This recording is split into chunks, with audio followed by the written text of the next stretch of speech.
Hello everyone, welcome back to our channel.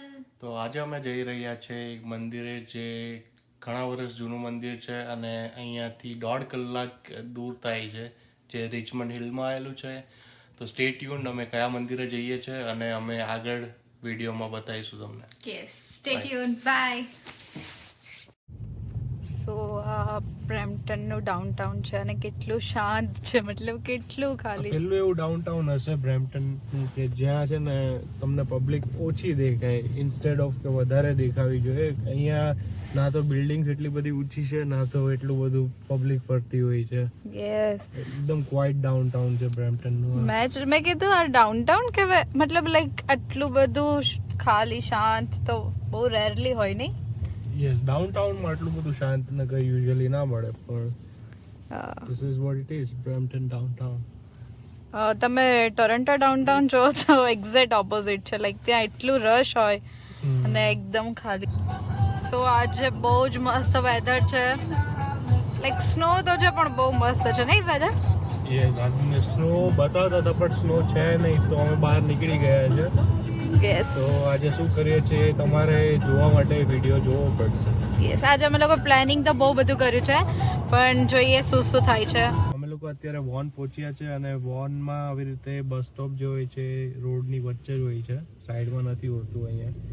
અને easily તમે જોઈ શકો છો કે બંને બાજુ આવવા જવાનો રસ્તો હોય છે.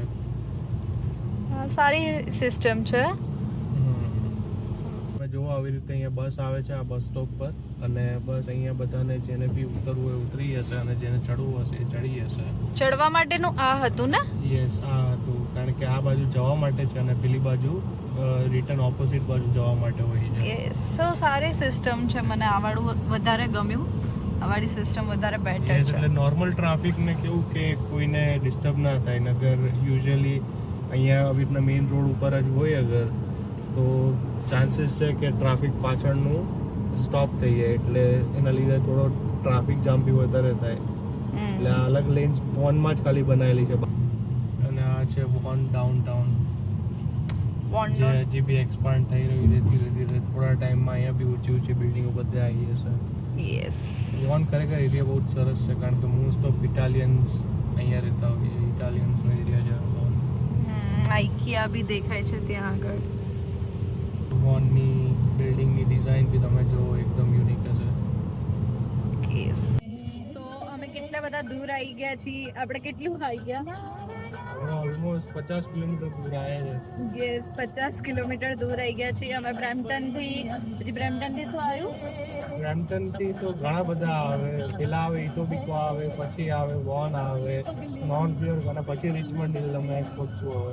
યસ, તો અમે આવી ગયા છે વિષ્ણુ ટેમ્પલ, જે આવ્યું છે રિચમન્ડ હિલમાં, અને તમે જોઈ શકો છો અહીંયા બ્યુટીફુલ વેધર છે. અને આવ્યા હતા ત્યારે આ શંકર ભગવાનની મૂર્તિ નથી, આ નવી મૂર્તિ આવી છે. રાધા કૃષ્ણની મૂર્તિ બી હજી સુધી ઇનોગ્રેટ નથી થઈ, એ થવાની છે 2025માં.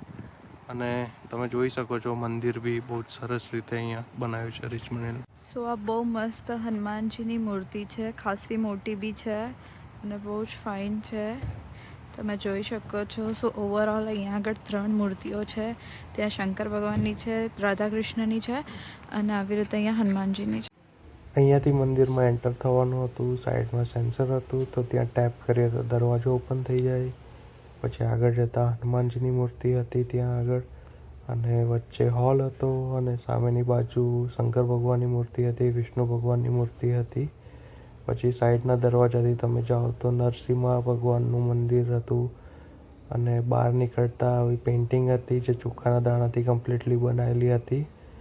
આગળ જતાં અમને આવી રીતે મહાનુભાવોના સ્ટેચ્યુ હતા અને એક સારો મેસેજ આપ્યો હતો. તો અમે નીકળી ગયા છે મંદિરથી, અને હવે અમે જઈએ છીએ પીઝા ખાવા માટે, બિકોઝ અમને લાગી ગઈ છે ભૂખ. સો અમે આવી ગયા છીએ પીઝા ક્રેવિંગ્સમાં. સો અહીંયા બહુ મસ્ત ટાઈપના પીઝાસ મળે છે, બહુ ડિફરન્ટ ટાઈપના, જેમ કે સમોસા ચાટ પીઝા છે, અમૂલ બસ્ટ પીઝા છે. સો ચલો જઈએ. સો આ છે સમોસા ચાટ પીઝા, અને આ છે અમૂલ ચીઝ બસ્ટ પીઝા, અને અહીંયા એની ડિપ્સ છે. આની ડિપ બી બહુ ફેમસ છે, અને પીઝા તો ફેમસ છે જ તે. આ બહુ જ મસ્ત હોય છે, મને આ બહુ ભાવે છે, અને એમને અમૂલ ચીઝ બસ્ટ બહુ ભાવે છે. સો રેડી? યસ, મને તો આમ બી પીઝા લાસ્ટ 6 વર્ષથી ખાઈ ખાઈને એટલી હેબિટ પડી ગઈ છે કે મને પીઝા વગર હું જ્યારે ઇન્ડિયા હતી ત્યારે હું એમ કહેતી હતી કે આ કેવું તમે પીઝા દર અઠવાડિયે પીઝા, પણ હવે મને બી પાયલને બી હેબિટ પડી ગઈ છે ખાવા માટે. યસ, વીકમાં એટલીસ્ટ એક વાર વખત તો ખાવા જોઈએ જ. હવે પાયલ મને સામેથી કહે કે ચલો પીઝા ખાવા જઈએ. મેં કીધું, Yes. કેમ તને તો નતા ભાવતા ને પીઝા? યસ. સારું, વાંધો નહીં. સારું, ચલો નેક્સ્ટ વ્લોગમાં મળીએ આપણે. ત્યાં સુધી ગુડ બાય, ટેક કેર.